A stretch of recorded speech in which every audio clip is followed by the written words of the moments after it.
जनहित के मुद्दों पर विपक्ष हमेशा सरकार का विरोध करती है, लेकिन रेत के अंतर्राज्यीय परिवहन के मसले पर बलरामपुर में भारतीय जनता पार्टी के कार्यकर्ता अनिश्चितकालीन धरने पर हैं। दरअसल बलरामपुर जिले के धनवार आरटीओ चेक पोस्ट के ठीक सामने 5 दिनों से भाजपा कार्यकर्ता राज्यसभा सांसद रामविचार नेताम के प्रतिनिधि धीरज सिंह देव की अगुवाई में कपकपाती ठंड में अनिश्चितकालीन धरने पर बैठे हुए हैं। मुद्दा है सड़क पर दौड़ती रेत से भरी ओवरलोड ट्रकों का। ओवरलोड रेत की इन गाड़ियों के कारण सड़कें खराब हो रही हैं, जिसके विरोध में धरना प्रदर्शन दिया जा रहा है। इससे पहले भी भाजपा समर्थित लोगों के द्वारा रेत के अवैध खनन और परिवहन के विरोध में धरना प्रदर्शन किया गया।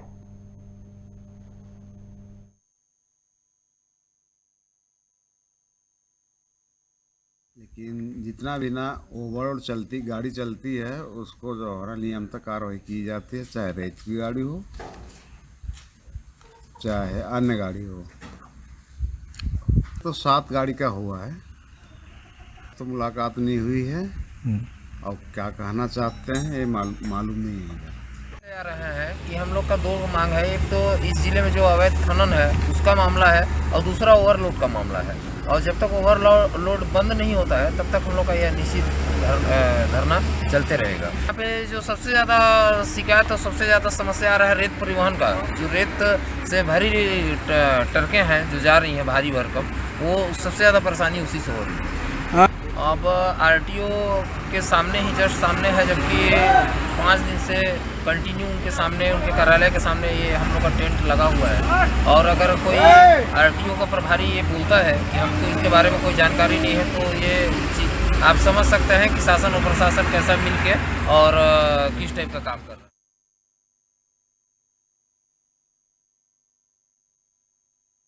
बलरामपुर की एक खबर हम देख सकते हैं। अनिश्चितकालीन धरने पर बीजेपी कार्यकर्ता बैठे हुए हैं और उनकी जो शिकायत है, दरअसल रेत से भरे ट्रक सड़क पर चलते हैं, जिसकी वजह से सड़क खराब हो रही है।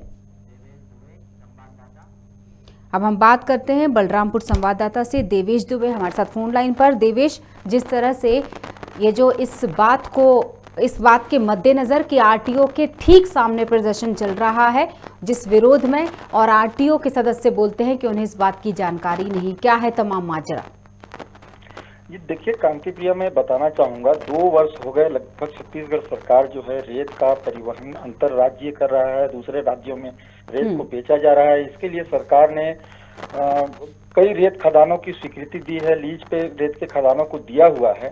और बीच बीच में यह देखने को मिलता है कि भाजपा समर्थित लोग बार बार धरने पे बैठते हैं और अचानक से धरने को समाप्त भी कर दिया जाता है। ये बहुत बड़ा सवाल खड़ा करता है, क्योंकि ओवरलोड ट्रकें जो हैं कभी भी बंद नहीं हुई हैं, वो लगातार चलती आ रही हैं। आरटीओ का कहना है कि वो बखूबी अपना काम कर रहे हैं। जो गाड़ियां ओवरलोड आती हैं उनके ऊपर चलानी कार्यवाही की जाती है। तो ऐसे में ये बड़ा सवाल उठता है कि आखिर अंतर्राज्यीय सीमा पे बैठ के भाजपा के लोग जो धरना प्रदर्शन करना चाह रहे हैं उसका मूल उद्देश्य क्या है? क्योंकि ट्रकें जब खदानों से लोड होती हैं तो छत्तीसगढ़ की सड़कों पे चलने के बाद जब वो अंतर्राज्यीय सीमा पे पहुंचते हैं तो उनको वहां पे रोका जाना, ये बहुत बड़ा सवाल खड़ा करता है। जी, तो इस पर क्या कहना है सरकार का? जी देखिए, मैं बताना चाहूंगा इस संबंध में भाजपा समर्थित लोगों से, जो धीरज सिंह देव वहां पे धरने पे बैठे हुए हैं, उनसे हमने बात की। उनका ये कहना था कि जब तक ट्रकें ओवरलोड चलेंगी हम धरना प्रदर्शन जारी रखेंगे। लेकिन हमारा कहना यह है कि ओवरलोड ट्रकें सिर्फ रेत की तो चल नहीं रही हैं, ट्रकें तो कोयले की भी ओवरलोड चल रही हैं, अन्य मशीनरियों की भी ओवरलोड चलती हैं, तो उनको नहीं रोका जाता। उन पे आरटीओ बखूबी कार्रवाई करता है, लेकिन सिर्फ रेत की ट्रकों को टारगेट किया जा रहा है। दूसरी तरफ मैं आपको बताना चाहूंगा कि आज दोपहर अचानक से धरना समाप्त कर दिया गया। इन्होंने निर्णय लिया और धरना समाप्त कर दिया। तो यहाँ पे क्या माना जाए, क्या अब आने वाले समय में ओवरलोड ट्रकें नहीं चलेंगी? मतलब जी बिल्कुल देवेश, हमें इस पे अपडेट याद से देना चाहिए दर्शकों को कि जो खबर अभी हम चला रहे हैं धरने की, वो धरना दोपहर में समाप्त हो चुका है। जी, मैं निश्चित तौर पे बताना चाहूंगा, ये दोपहर लगभग 1 बजे तक धरना प्रदर्शन चला। 1 बजे के बाद अचानक से निर्णय लिया गया और धरने को समाप्त कर दिया गया। जबकि इस संबंध में कहीं न ही कोई आधिकारिक आश्वासन मिला और न ही कोई पुख्ता जानकारी कि आखिर धरना क्यों समाप्त किया गया। जी, यहाँ तक कि मीडिया को भी इतनी देर से जानकारी मिली कि हम अब अपडेट कर पा रहे हैं, तुरंत आपके माध्यम से दर्शकों को बता रहे हैं कि ये धरना समाप्त हो चुका है। एक बार फिर से हम दर्शकों को बता देते हैं और क्यों समाप्त हुआ, क्या इसका हल निकला, क्या बातचीत हुई अधिकारियों और भाजपा कार्यकर्ताओं के बीच में, ये एक बड़ा सा सवाल छोड़कर ये धरना खत्म हुआ है।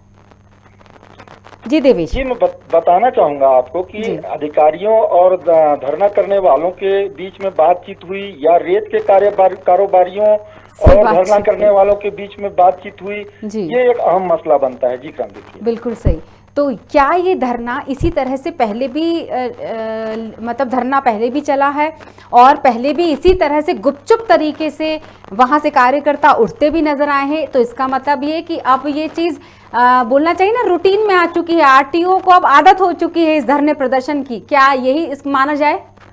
जी देखिए, मैं बताना चाहूंगा आरटीओ ये भाजपा के कार्यकर्ता जो हैं आए दिन कभी रेत की खदानों के पास बैठ जाते हैं और धरना प्रदर्शन करते हैं, कभी किसी नदी के किनारे बैठ के धरना प्रदर्शन करते हैं कि रेत का परिवहन रोको।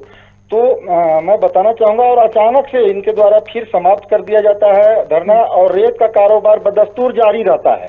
रेत का कारोबार रुकता भी नहीं। हम तब मानते जबकि इनके धरना प्रदर्शन के बाद अगर रेत का कारोबार बंद हो जाता और तब धरना प्रदर्शन होता तो समझ में आती बात, लेकिन रेत का कारोबार बदस्तूर चलते रहता है और इनका धरना समाप्त हो जाता है। बिल्कुल सही। तो जिस तरह से अगर इनको लग रहा है कि इन पर किसी की नज़र नहीं, इन धरना प्रदर्शन वालों की हम बात करें देवेश, तो ये गलत सोचते हैं क्योंकि अब तो पब्लिक है, वो भी सब जानती है। तो आप ये अपडेट ज़रूर दे देते हैं देवेश कि एसडीएम जो आपने हमें नंबर नोट करवाए थे कि हम इस संपर्क करते इनसे एसडीएम से या एसडीओपी से और इस संबंध में इस विषय पर बात करते, लेकिन एसडीएम ने फ़ोन नहीं उठाया और एसडीओपी अभी छुट्टी पर हैं। तो शायद ये रिवाज होगा कि अगर अधिकारी छुट्टी पर है तो छुट्टी पर वो बात नहीं करेंगे। तो फिलहाल के लिए देवेश जी मैं आपको यही धन्यवाद करती हूँ।